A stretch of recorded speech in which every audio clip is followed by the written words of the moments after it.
Yes, sir. Hey, y'all, before we hop into the video, I just want to ask y'all to please follow my socials, man, so y'all can be updated on all the content we drop, so y'all won't miss a goddamn thing for sure. Because if you're watching this right now, that means you're meant to be here. So go ahead and smash that subscribe button so you can be here for the come up on God, bro.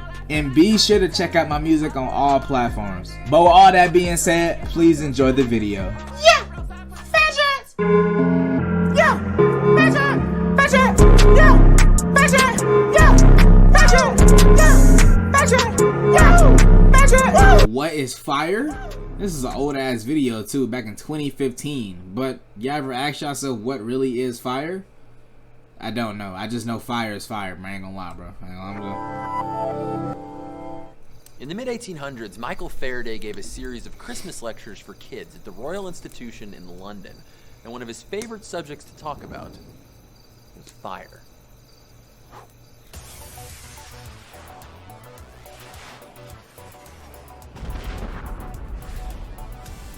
It's okay to be smart. Faraday was particularly interested in candles because inside their delicate flames, they hold some amazing lessons on how fire really works.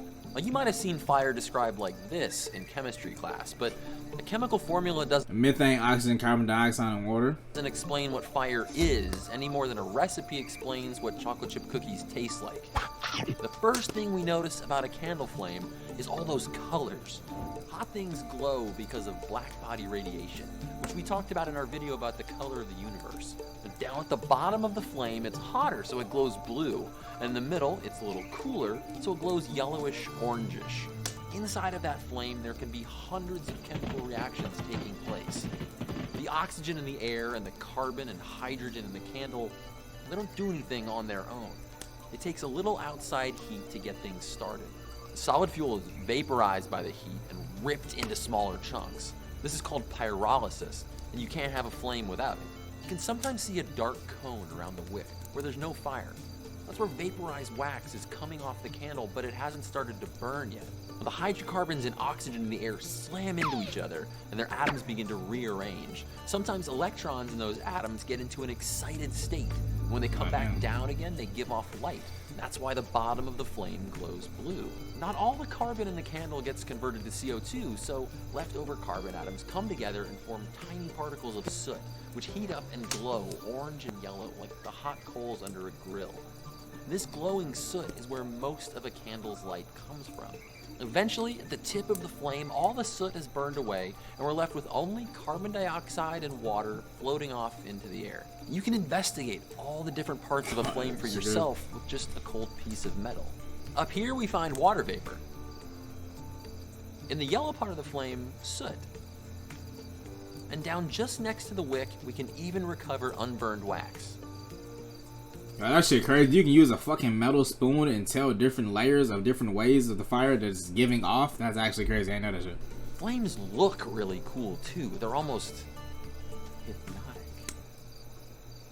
Wait, what was I talking about? Oh, right, shape. Gravity pulls cool, denser air down and makes hot air rise. And this buoyancy is what gives flames their familiar shape. But if you light a flame in 0G, say on the space station, it'll look very different. Sound effect added for awesome.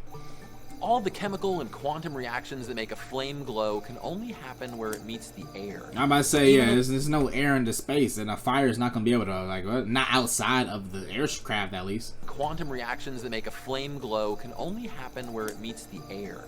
So even though they look like solid cones, candle flames are actually hollow. As long as there's fuel and oxygen, the flame will burn and burn.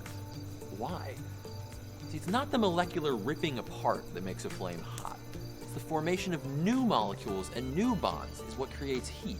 And that heat drives the chain reaction forward, vaporizing more fuel, slamming more molecules into one another, and making the fire burn on. Our species has been gathering around fire for thousands of years, telling stories, asking questions over a flickering flame.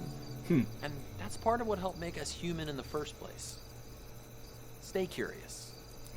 Stay curious. I ain't gonna lie, only time I really care about them fires is when I'm trying to light up my blunt, nigga. No cap, nigga. But nah, that shit actually, you know what I'm saying, made a nigga a little bit smarter. You learn something new every day, kids. You know what I'm saying? Fat Dreadz has now learned what is fire. Everyone asking what is fire, but no one asking how is fire. Okay, you said press recommendation. Thank you. Please leave me alone now. Oh my god, nigga said I finally got this shit off my screen. Niggas are watching this shit every day too, bro. This shit was 5 years ago, bro. You had comments every day. Why is fire? Where'd you go to school? YouTube University. Is it my dream to know what actually is this thing? Thanks for explaining.